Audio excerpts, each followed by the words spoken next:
Mr. Speaker, I want to make it emphatically clear that Ken Ofori-Atta hasn't run away.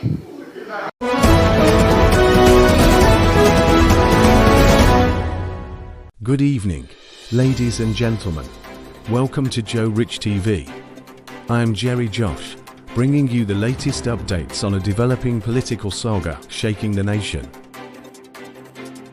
Tonight, we turn our attention to the embattled former finance minister, Ken Ofori-Atta, who has been declared a fugitive by the Office of the Special Prosecutor OSP. The allegations stem from his involvement in financial dealings related to the construction of the National Cathedral and the Ghana Revenue Authority's partnership with Strategic Mobilization Ghana Limited SML. Ladies and gentlemen of the media, a few minutes ago, I signed a directive declaring a high-profile person a fugitive from justice. This person is wanted by the OSP to answer charges in respect of several cases, including the following. 1. Contractual arrangements between Strategic Mobilization Ghana Limited and the Ghana Revenue Authority for the stated objective of the enhancement of revenue assurance in the downstream petroleum sector, upstream petroleum production, and minerals and metals resources value chain. 2. Termination of a distribution, loss reduction, and associated network improvement project contract between the Electricity Company of Ghana Limited and Beijing Zhaochen Technology BXC. 3. Procurement of contractors and materials and activities and payments in respect of the National Cathedral project. 4. Activities and payments in respect of a contract awarded by the Ministry of Health, initially commenced by the Ministry for Special Development Initiatives to Service Ghana Auto Group Limited for purchases and after-sales service and maintenance of 307 Mercedes-Benz Sprinter 305 CDI ambulances for the National Ambulance Service. And 5. Payments out of and utilization of the tax refund account of Ghana Revenue Authority. Ladies and gentlemen of the media, the fugitive's name is Kenneth Nanaya Ofori-Atta. However, strong voices of support have emerged, notably from the Member of Parliament for Nueso and former Deputy Finance Minister, Dr. Stephen Amoah.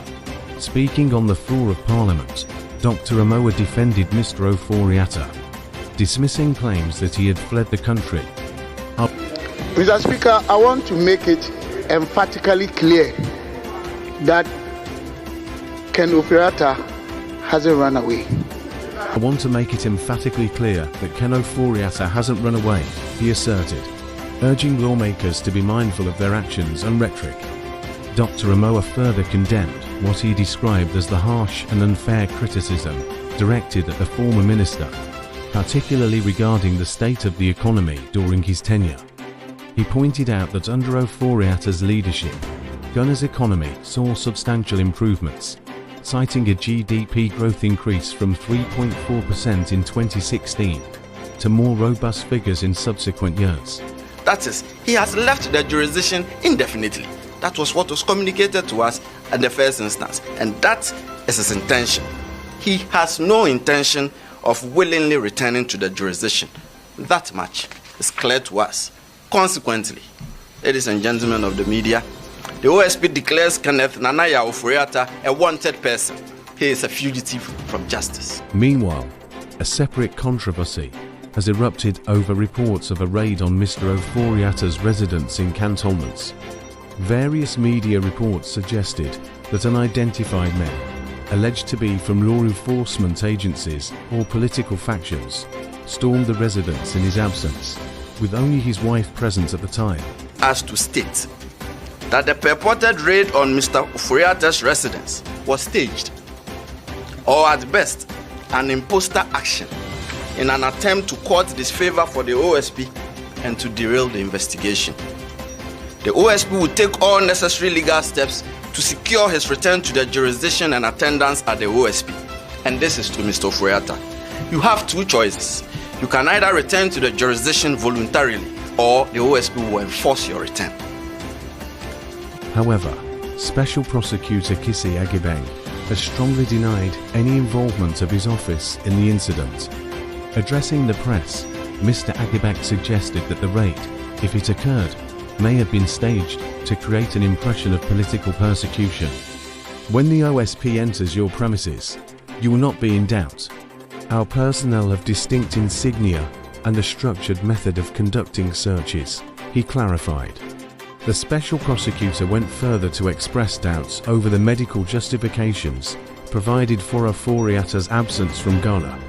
According to Mr. Agibeng, the document submitted by his legal team failed to establish any life-threatening condition preventing his return. He maintained that the former minister has two options: return voluntarily or face legal action that will compel his return.